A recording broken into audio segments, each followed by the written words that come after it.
الحمدللہ رب العالمین والعاقب ذرے جھڑ کر تیری پیزاروں کے ذرے جھڑ کر یا رسول اللہ ذرے جھڑ کر تیری پیزاروں کے تاج سر بنتے ہیں سیاروں کے ہم سے چوروں پہ جو فرمائے کرم ہم سے چوروں پہ جو فرمائے کرم خلت زر بنے پشتاروں کے اور تن من دھن تیرے قدم پر وارے تن من دھن تیرے قدم پر وارے کیا نصیبیں ہیں تیرے یاروں کے کیا نصیبیں ہیں تیرے سب یاروں کے اور صدق و عدل و کرم و ہمت میں صدق و عدل و کرم و ہمت میں چار سو شہرے ہیں ان چاروں کے چار سو شہرے ہیں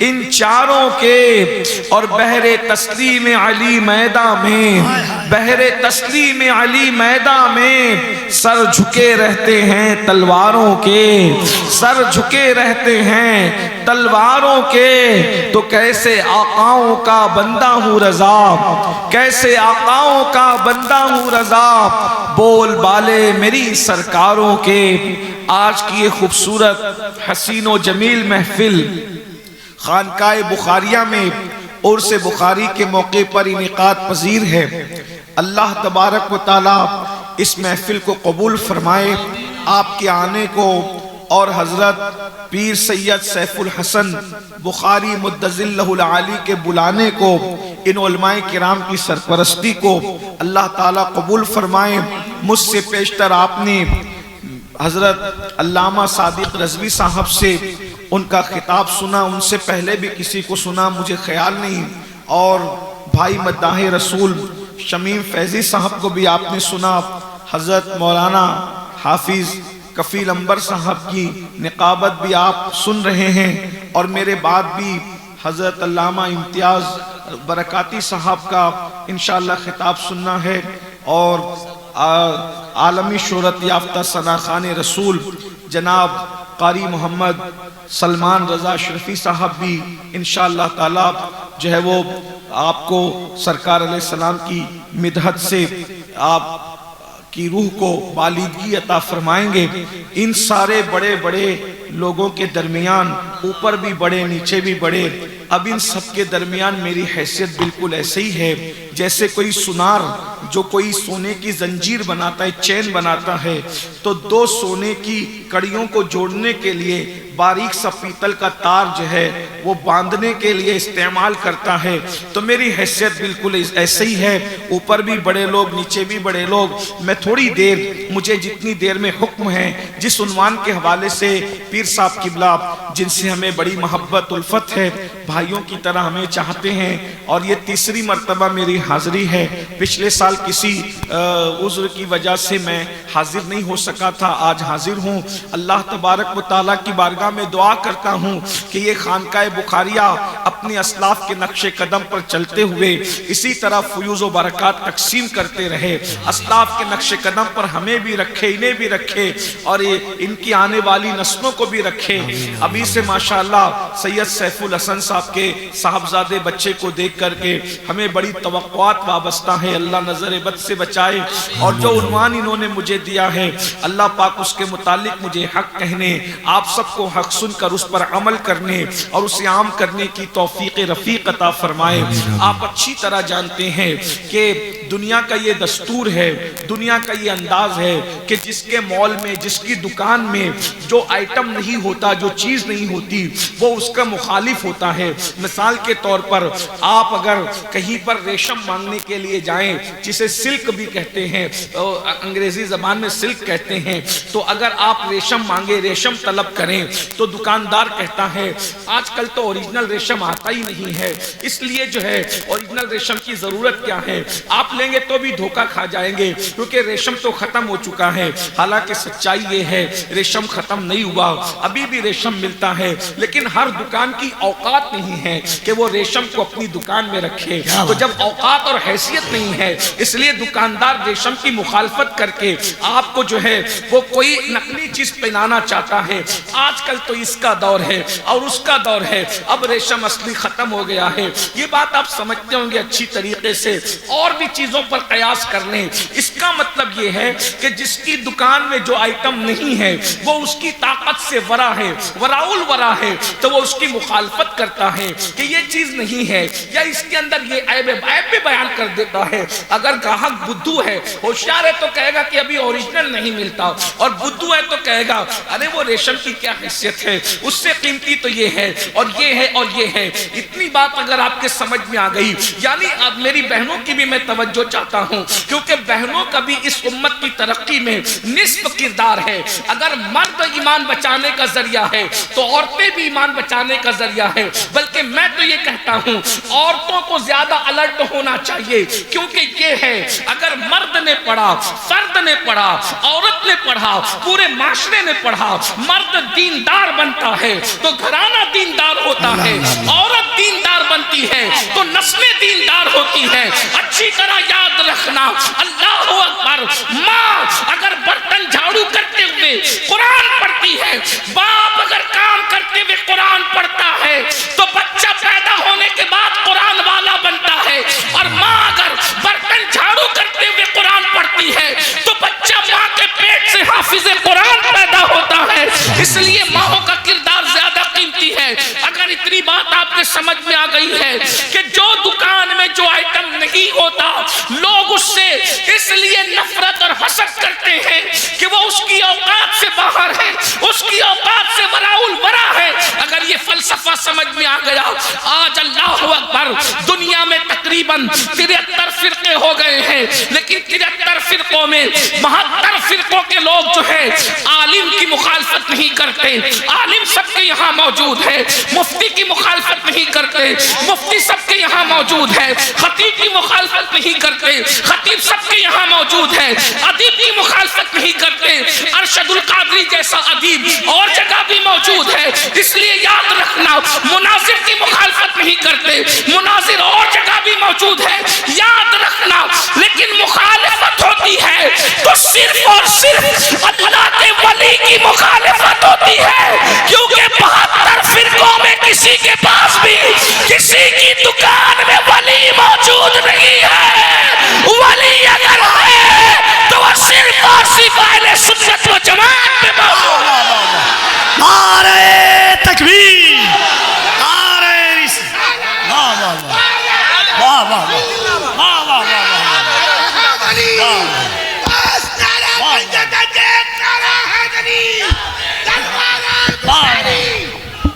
واہ واہ واہ واہ واہ واہ ہر جماعت کو دیکھ لیں، قادیانی ولی کی مخالفت کرے گا کہ ولی تو کچھ نہیں کر سکتا. اسی طریقے سے وہابی ولی کی مخالفت کرے گا، ولی تو کچھ نہیں کر سکتا. رافضی ولی کی مخالفت کرے گا، ولی تو کچھ نہیں کر سکتا. ہم نے کہا او تیری دکان کی اوقات ہی نہیں ہے کہ عبد القادر جیسا ولی تو اپنے یہاں دکھا. واہ واہ واہ واہ، زندہ باد. بخاری پڑھانے والا مولوی ہر جماعت میں نظر آئے گا، مگر ٹھوکر لگا کر کم بسم اللہ کہہ کے مردہ زندہ کرنے والا ولی صرف اور صرف اہل سنت و جماعت میں نظر آئے. واہ واہ واہ واہ، بہت اچھا. اس لیے دنیا تمہیں بیوقوف بناتی ہے. یہ ولیوں کی تو کوئی حیثیت نہیں ہے، یہ تو ان کی کہانی قصے ہیں، یہ تو یہ ہے، یہ تو وہ ہے. میں آج کہانی قصہ نہیں، قرآن کی آیتوں سے بتانا چاہتا ہوں کہ ولی کی شان کیا ہے، ولی کا مقام کیا ہے. اور آپ کو احساس ہونا چاہیے آپ کو احساس ہونا چاہیے کہ ہم جو ولیوں کو مانتے ہیں کہانی قصے کی وجہ سے نہیں مانتے. ہم جو ولیوں کو مانتے ہیں وہ قرآن اور حدیث کی بنیاد پہ مانتے ہیں. لوگ کہتے ہیں قرآن میں کہاں ہے ولی کی شان؟ میں آپ کے سامنے ابھی رکھتا ہوں. اللہ اکبر. اور جتنا میرا ٹائم ہے گھنٹے بھر کا، میں 15 منٹ اس کا گزر چکا ہے. میں انشاءاللہ اس میں بات سمیٹوں گا کیونکہ میرے بعد بھی جلسہ چلنا ہے. اس میں میں بھی بیٹھوں گا، آپ بھی بیٹھیں گے، کیونکہ میں خود غرض شاعر کی طرح نہیں کہ اپنی غزل سنائی اور چل دیے. یاد رکھنا میں اس بات کو سمجھتا ہوں اچھی طرح سے کہ ہو سکتا ہے مجھ سے بڑھ کر کوئی بارگاہ رسالت میں مقبول ہو، میری وہاں تک رسائی نہ ہو جہاں تک میرے پہلے یا میرے بعد والوں کی رسائی ہو. اس لیے اگر مجھے ٹرین اور پلین نہیں پکڑنا ہوتا ہے تو میں جلسے میں بیٹھتا ہوں کہ اس کی تقریر میں اس پہ نظر پڑے میرے یار کی تو مجھ پہ بھی نظر پڑ جائے. مجھ پہ محشر میں نصیر ان کی نظر پڑ ہی گئی. کہنے والے اسے کہتے ہیں خدا کا کرم. ہائے ہائے ہائے. ہاں اسی لیے ہم کوشش کرتے ہیں کہ محفل میں رہیں. ہاں ورنہ باشن دو راشن دو اور نکل کر چلے جاؤ، یہ اپنی طبیعت میں نہیں ہے. ہاں ٹرین پکڑنا ہو پلین پکڑنا ہو تو الگ بات ہے، مگر میں آج بیٹھوں گا انشاءاللہ تعالیٰ آپ کے ساتھ بیٹھوں گا. امید ہے آپ بھی بیٹھیں گے، ہم بھی بیٹھیں گے. اور یہ بات یاد رکھنا، بولنے والے مقرر کو نہ دیکھا کرو، حضور کا ذکر کر رہا ہے یہ دیکھا کرو. ہاں کوئی ضروری نہیں ہے کہ چمک دمک کی شیروانی پہن کر آئے تو اسی کا قبول ہو. کوئی پھٹے لباس میں بھی ایسا قلندر ہوگا، اس ایک کی وجہ سے پوری محفل کی قسمت بدل جائے. ایسا بھی ہوگا. اس لیے بولنے والے کو نہ دیکھا کرو، جو ذکر یار کر رہا ہے نا اس ذکر کو دیکھا کرو. جب سے تم نے ذاکر کو دیکھنا شروع کیا ہے، ذاکر کو دیکھ کے محفل میں نہ آؤ، کچھ نہیں لے کر جاؤ گے. ذکر کے مسلم بنیاد پہ محفل میں آیا کرو، دامن بھر بھر کے لے کر کے جاؤ. ہاں یہ بات یاد رکھنا، ذاکر نہ دیکھو ذکر دیکھو، اور ذکر کوئی کرے خدا جانے کس کا قبول ہو. یہ ایک الگ سا عنوان ہے، لیکن توجہ فرمائے ذرا غور کریں. عرض یہ کر رہا تھا کہ آج 72 فرقے کے، اور ایک بات بتا دوں ابھی میں قرآن حدیث پڑھتا ہوں بعد میں خیر لیتے ہیں، عنوانات پہ بات کریں گے انشاءاللہ. لیکن آپ کا مزاج آج بڑا سہانا ہے، موسم بھی سہانا ہے، محفل ہے، عرس کی محفل ہے. اور ہمارے یہاں عرس کی محفل شادی سے کم نہیں ہوتی. اس کی وجہ یہ ہے عرس اسی کو کہتے ہیں، عرس اسی کو کہتے ہیں. یہ بھی کہتے ہیں یہ دیکھو مرن دن کو سنی عرس کہہ رہا ہے، کہتے ہیں مرن دن کو. میں نے کہا یہ سنیوں کا ہی مزاج ہے کہ ہم مرن دن کو عرس کہتے ہیں، کیونکہ تیرا مرنے والا کدھر گیا اس کی گارنٹی نہیں ہے.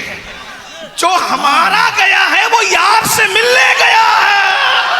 آج پھولے نہ سمائیں گے کفن میں آسی، قبر کی شب ہے کس گل سے ملاقات کی رات، اور قبر میں لہرائیں گے تاش چشم نور کے. جلوہ فرما ہوگی جب طلعت رسول اللہ کی. میں تو کہتا ہوں سنیوں، ہمیں مدینے جانے میں جتنی خوشی ہوتی ہے عاشقوں کو مر جانے میں اس سے زیادہ خوشی ہوتی ہے کہ مدینے جاؤ تو گنبد نظر آتا ہے اور مر جاؤ تو گنبد والا نظر آتا. اس سے بڑھ کے بھی کوئی دن ہوگا میرے بھائی. اور عرس یہ نکلا کہاں سے؟ حدیث ہے بخاری شریف کی حدیث، جب عاشق قبر میں جاتا ہے تو فرشتے کہتے ہیں نم. بخاری ہے، عرس بخاری ہے، حوالہ بخاری کا ہے. اور جواب النقلی بخاریوں کے لیے ہے جو بخاری کا نام لے کر کے ایمان پہ بخار لانے کی ناکام کوشش کرتے ہیں. توجہ فرمائیں، بخاری شریف ہے، اللہ والے کو فرشتے کہتے ہیں نم کنومت العروس. او سو جا. کس کو؟ سب کو نہیں کہتے، کامیاب مرنے والے کو کہتے ہیں. اور کامیاب مرنے والا کون ہے؟ تو بریلی کا قلندر کامیاب مرنے والے کی نشانی بیان کرتے ہیں. انہیں جانا، انہیں مانا، نہ رکھا غیر سے کام. انہیں جانا، انہیں مانا، نہ رکھا غیر سے کام. للہ الحمد میں دنیا سے مسلمان گیا. تو ایسا کامیاب مرنے والا جب قبر میں جاتا ہے تو فرشتے نیچے کہتے ہیں، اندر قبر میں کہتے ہیں نم کنومت العروس، سو جا ایسے جیسے پہلی رات کی دلہن سوتی ہے۔ وہ نیچے عروس کہہ کے سلاتے ہیں، ہم اوپر عرس مناتے ہیں۔ تو پہلے فرشتے ادھر عروس کہتے ہیں نا، تو اگر لڑنا ہے تو ہم سے کیوں لڑتے ہیں مولوی صاحب؟ اگر ہمت ہے تو ذرا وہ نیچے جو عروس کہہ رہا ہے اس عروس کہنے والے سے کچھ ٹکرانے کی کوشش کرو نا، پھر تمہیں پتا چلے۔ تو یاد رکھنا عرس سب کے نہیں ہوتے جن کو عروس بنا کے سلایا جاتا ہے۔ اور ایک بات بھی کہوں آپ سے، عنوان میرا وہ نہیں تھا، لیکن اگر آپ کا ذوق سلامت ہے تو کہوں، حدیث کے الفاظ بھی کیا الفاظ، یہ میرے نبی کا معجزہ ہے۔ میں نثار تیرے کلام پر ملی یوں تو کس کو زبان نہیں، وہ سخن ہے جس میں سخن نہ ہو، وہ بیان ہے جس کا بیان نہیں، فصحا عرب کے بڑے بڑے تیرے آگے یوں ہے دبے لچے، کوئی جانے منہ میں زبان نہیں بلکہ جسم میں جان نہیں، کروں تیرے نام پہ جان فدا، نہ بس ایک جان دو جہاں فدا، دو جہاں سے بھی نہیں جی بھرا، کروں کیا کروڑوں جہاں نہیں۔ حضور کے الفاظ تو دیکھیں، کیا انتخاب ہے، کیا جچے تلے الفاظ ہے۔ رش کے موتی ہے، رش کے گل ہے، رش کے پنکھڑی ہے، رش کے تسلسل ہے، رش کے بارش ہے، ادب اور اللہ اکبر ادبیت جو ہے مصطفیٰ جان رحمت کے کلام کے سامنے سجدہ ریز نظر آ رہی ہے۔ کس طرح میرے آقا بیان کیا کہا، نم کنومت، حضور کے الفاظ ہیں، نم کنومت العروس، سو جائے سے جیسے پہلی رات کی دلہن سوتی ہے۔ عروس تو دلہے کو بھی کہتے ہیں، لیکن اکثر مفسرین جو شارح، جو حدیث کے شارح ہیں، جنہوں نے تفسیر کی ہے یا حدیث کی شرح کی ہے۔ بھائی آپ لوگ تھوڑا سا بیٹھ جائیے، اسی لیے میں نے کہا تھا نا کہ جگہ بہت ہے، آپ لوگ سنے نہیں میری بات، تھوڑا سا اس کو کرسی کو آگے کر دیجیے حضرت کی۔ ہلو، اب کچھ نہ بولنا، اگر اب آپ کچھ بولے تو پھر میں نہیں کچھ بولوں گا، پھر میری گفتگو پوری ہو جائے گی۔ توجہ، ایک بار سب مل کر عشق و محبت میں ڈوب کے درود شریف پڑھیں۔ چلانے میں یہاں تک آواز آتی ہے، درود پڑھنے کی آواز یہاں تک نہیں آتی ہے۔ آخری تک سب ہاتھ اٹھا کر حضور کو گواہ بنا کے عشق مستی میں ڈوب کے درود شریف پڑھیں سب مل کے۔ اللہ رب محمد،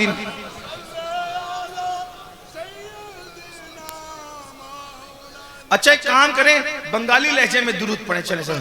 اللہم صلی علی سیدنا مولانا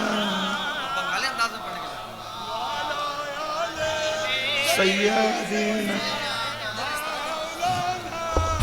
بنگال سے جانے کے بعد دو چیزیں یاد رہتی ہے، بنگال سے جانے کے بعد بہت یاد آتی ہے دو چیزیں، ایک یہاں والوں کی محبت میں دھکا دینا، اور یہاں والوں کا محبت میں ڈوب کر درود شریف پڑھنا۔ پورے ہندوستان میں کوئی اس اعتبار سے درود نہیں پڑھتا جو آپ لوگ پڑھتے ہیں، ذرا ایک بار پھر پڑھنا، مزہ آ گیا۔ سیدنا مولانا محمد وعلی آل سیدنا مولانا، 3 بار پورا کر لیں، ایک بار سب مل کے پھر پڑھیں، کیا مزہ آ رہا ہے، سبحان اللہ۔ سب مل کے پڑھیے، سب مل کے۔ اللہم صلی علی مولانا محمد وعلی آل سیدنا مولانا۔ سبحان، سلامت رہو، اللہ تمہاری نسلوں کو سلامت رکھے۔ اپنی آواز کا صحیح استعمال کرتے ہو، محفل میں جو درود پڑھتے ہو توجہ فرمائے۔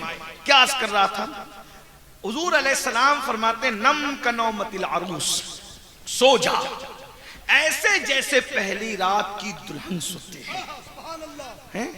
اب یہاں پر میں بہت تشریح تو نہیں کر سکتا مجھے، لیکن ایک اشارہ دے کر آگے بڑھتا ہوں۔ میں نے کئی دوسری تقریروں میں کہیں تشریح کی ہے اس کی، لیکن یہاں ٹائم نہیں، میں اب اصل عنوان کی طرف میں بات کرنا چاہتا ہوں۔ دلہن جو ہوتی ہے نا، توجہ کرنا، دلہن جو ہوتی ہے اس کو پہلی رات کیسے نیند آتی ہے، توجہ ہے؟ ہاں، یہ حیا کے پردے میں کر رہا ہوں. سچی سچی بات تو یہ ہے کہ دلہن منہ پر چادر اوڑھ کر کے سوئی رہتی ہے, نظر آتی ہے سوتی ہوئی, مگر وہ سوتی نہیں ہے. وہ کوئی نادان اور بیوقوفی دلہن ہوگی جو پہلی رات سو جائے, وہ سوتی نہیں ہے. کتنی تھکی ہو, کتنا ہی غم ہو, بچپن کی سہیلیوں کی جدائی کا غم ہو, بابل کے گھر کے چھوٹنے کا غم ہو, بچپنے کی گلیاں چھوٹنے کا غم ہو, نیا گھر ہے, نئے لوگ ہیں, پتہ نہیں کیسے ہیں, سب صدمے ایک خوشی پر ایک خوشی سارے صدموں پر غالب آ گئی. کیوں؟ بس آئی پیا ملن کی رات, بس انہی سے ہوگی بات. کوئی گھونگھٹ اٹھائے گا, نظر نظر سے چار ہوگی, اور اس کے بعد باتیں ہوگی, اور پھر ہجر اور فرقت کے کھیتوں میں وصل کے گلاب کھلیں گے. بس اس ایک ہی چیز کے لیے وہ دلہن اللہ اللہ مکھ پر چادر ڈال کر کے سوئی رہتے. امیر خسرو کہتے ہیں, امیر خسرو کہتے ہیں, گوری سوئے سیج پر مکھ پر ڈارو کیش, گوری سوئے سیج پر مکھ پر ڈارو کیش, چل خسرو گھر آپ نے شام بھئی سو دیس. چل خسرو گھر آپ نے شام. میں جانتا ہوں آپ نہیں سمجھ سکے ہوں گے, لیکن یہ سمجھنے سمجھانے کی بات ہی نہیں. حضرت امیر خسرو نے محبوب الہی کے لیے کہا تھا, توجہ فرمائیں, جو پہلی رات کی دلہن ہوتی ہے وہ چہرے پہ چادر ڈال کر کے سوتی ہے, مگر کسی کے انتظار میں سوتی ہے, اور جب کوئی آتا ہے تو اس کے قدموں کی آہٹ سے وہ اٹھ کر کے بیٹھ جاتی ہے. پھر آنے والا گھونگھٹ اٹھاتا ہے اور وصل کے تازہ پھول کھلتے ہیں, بلا تمثیل بلا تمثیل. ارے قبر میں کون آنے والا ہے جو دلہن کی طرح سلایا جاتا ہے؟ تو یاد رکھنا, دلہن کا پی آتا ہے کب جب اس کی شادی ہوتی ہے, اور جب عاشق قبر میں جاتا ہے تو سارے عالم کو سہاگ عطا کرنے والا محبوب رب عرش آتا ہے, اور اس کے بعد دلہن اپنے یار کے قدموں کی آہٹ سن کر اٹھ کر بیٹھ جاتی ہے, اور عاشق اپنے نبی کے قدموں کی آہٹ سن کر اٹھ کر کے بیٹھ جاتا ہے. وہاں یار دکھایا جاتا ہے, یا مصطفیٰ جان رحمت کا دیدار کرایا جاتا ہے. نم کا نامتی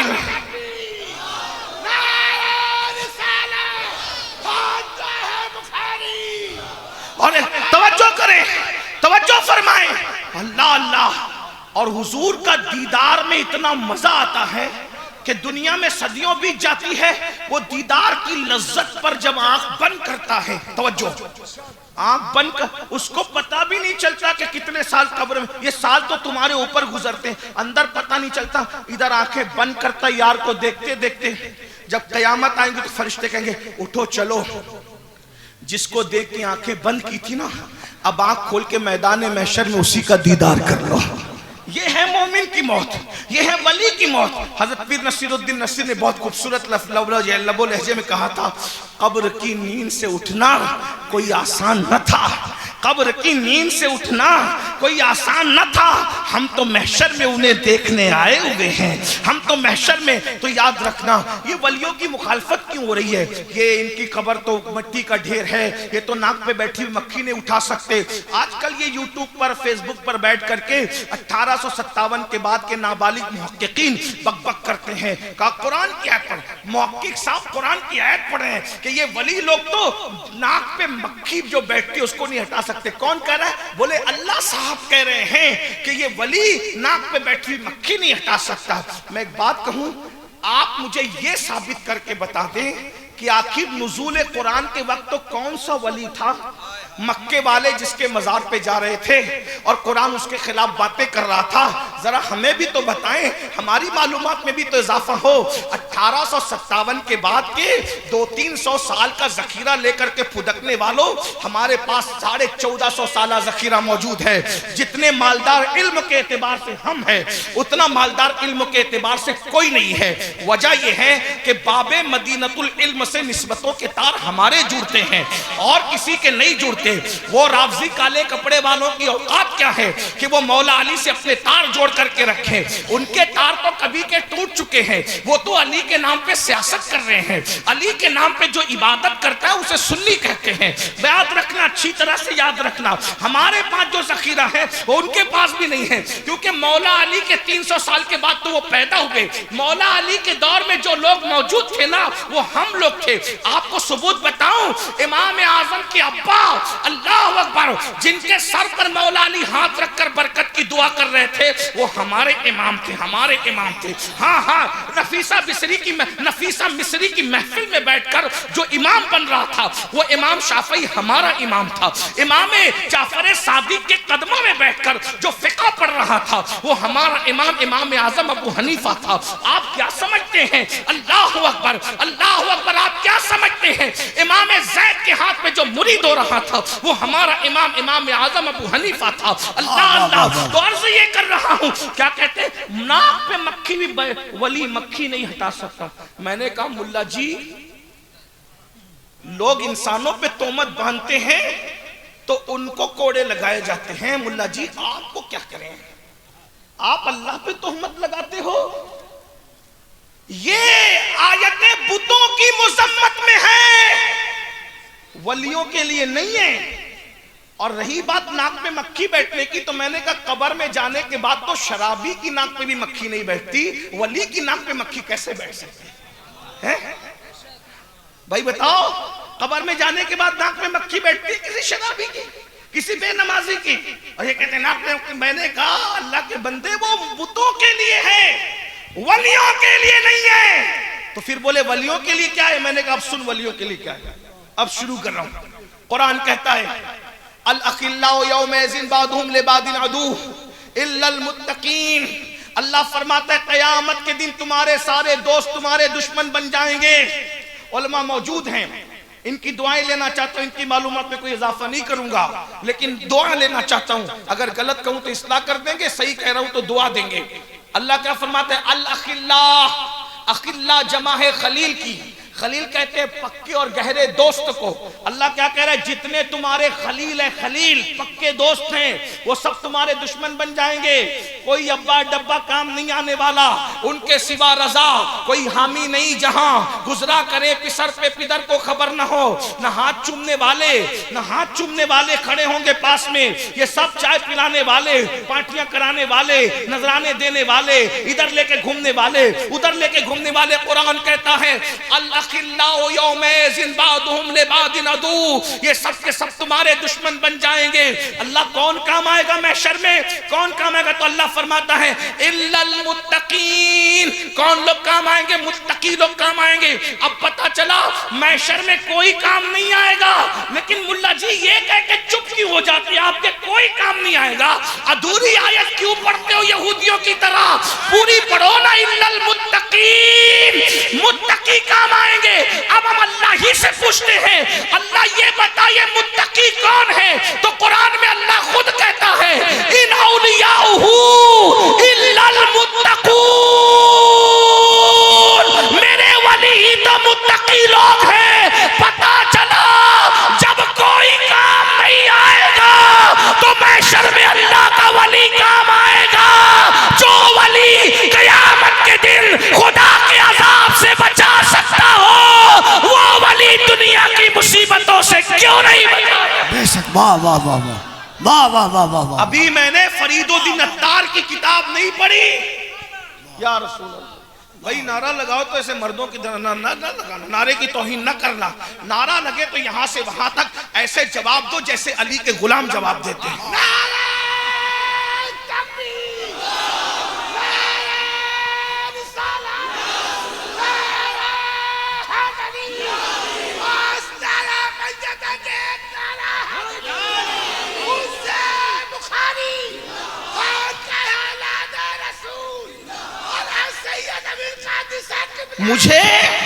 مجھے نعروں کی ضرورت نہیں ہے, لیکن اگر جذبات میں لگاتے ہو تو پھر مردوں کی طرح عاشقوں کی طرح لگنا چاہیے، ورنہ نہیں لگنا چاہیے. نہ یہاں داد ہے نہ فریاد ہے، یہاں بس ایک تصور ہے، جو پیا کو بھائے اختر وہ سہانا راگ ہے، جس سے نہ خوش ہے پیا وہ راگنی اچھی نہیں. لیکن میں اپنے نوجوانوں سے پوچھتا ہوں، پڑھے لکھے جوانوں سے، ابھی میں نے فرید الدین عطار کی تذکرۃ الاولیاء کا حوالہ نہیں دیا، ابھی میں نے امام غزالی کے احیاء العلوم کا حوالہ نہیں دیا، کیمیاء سعادت کا حوالہ نہیں دیا، غوث پاک کی فتح الغیب کا حوالہ نہیں دیا، سرکار غریب نواز کی انیس الارواح کا حوالہ میں نے نہیں دیا، آپ کے سامنے نظام الدین اولیاء کی فوائد الفوائد کا حوالہ میں نے نہیں دیا، ابھی میں نے آپ کے سامنے جو ہے اللہ اکبر بخاری مسلم کو بھی ابھی حوالے کے طور پہ پیش نہیں کیا. میں اللہ کی کتاب پڑھ رہا ہوں. ملا جی یہ اللہ کی کتاب ہے، اللہ کہہ رہا ہے کہ قیامت میں ولی کام آئے گا. اب مجھے بتائیں بھائی، جو کام آتا ہے اسی کو پکارا جاتا ہے، جو کام آتا ہے اسی کو پکارا جاتا ہے. اب مجھے بتائیں کہ جب اللہ خود کہہ رہا ہے کہ قیامت میں ولی کام آئے گا تو بولو کس کو قیامت میں پکارا جائے گا؟ تو جب یا غوث قیامت میں کہا جا سکتا ہے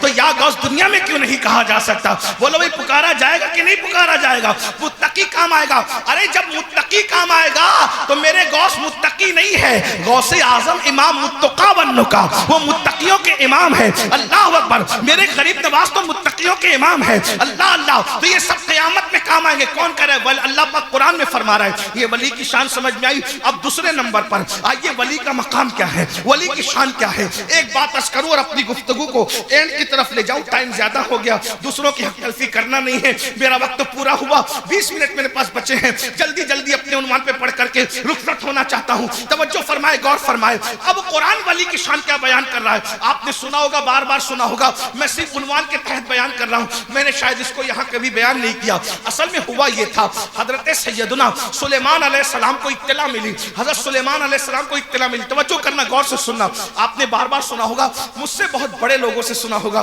میں آپ کے سامنے پہلی بار پیش کر رہا ہوں. حضرت سلیمان علیہ السلام کو اطلاع ملی کہ ایک عورت ہے جو ملکہ سبا ہے اور وہ پورے ملک پہ، یمن پہ حکومت کرتی ہے. اور یہ خبر کس نے دی پتہ ہے؟ یہ خبر حدود نے دی. کس نے دی؟ حدود نے. اب سورۃ النمل کا خلاصہ پیش کرنے لگا. علماء کی توجہ چاہتا ہوں دعا کے لیے. حضرت سلیمان علیہ السلام نے دیکھا، آپ کو پرندوں کی بولیاں سکھائی گئی. دھیان دینا، بہت اہم نقطے کی طرف لانا ہے آپ کو بات سمجھ میں آئے گی انشاءاللہ. اللہ کرے آپ کو سمجھ میں آ جائے، اس لیے کہ آپ بھی یوٹیوب کے نابالغ محققوں پہ بہت پھسل رہے ہو. ہاں او فلاں نے قرآن کا حوالہ دے. ارے قرآن کا حوالہ صحیح ہے، اس کے پیچھے جو بک بک کر رہے ہیں نا وہ غلط ہے. یہ بات ہے. اب بات سنیں. ہاں یعنی کہ پیکنگ بہت خوبصورت ہے لیکن اندر جو غلاظت بھر کے دے رہا ہے نا وہ اس تک آپ کی نظر نہیں جا رہی ہے.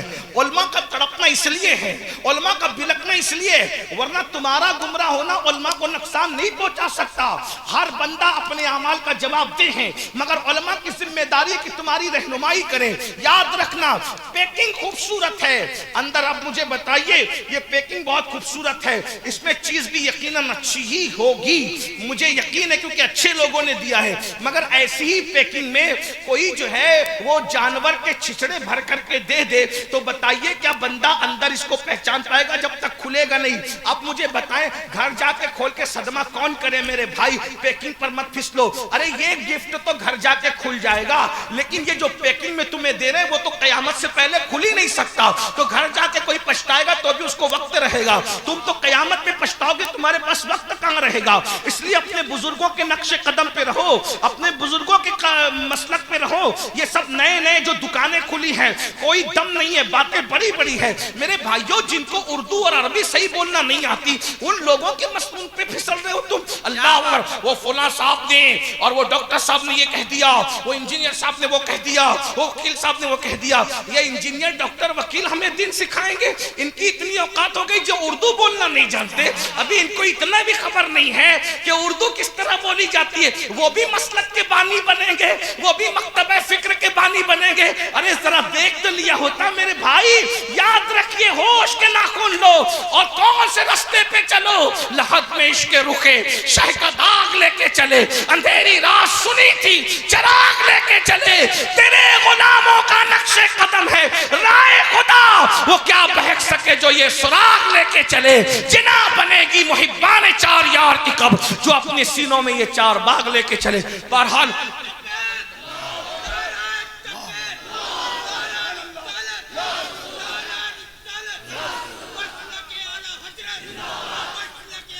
توجہ فرمائیں.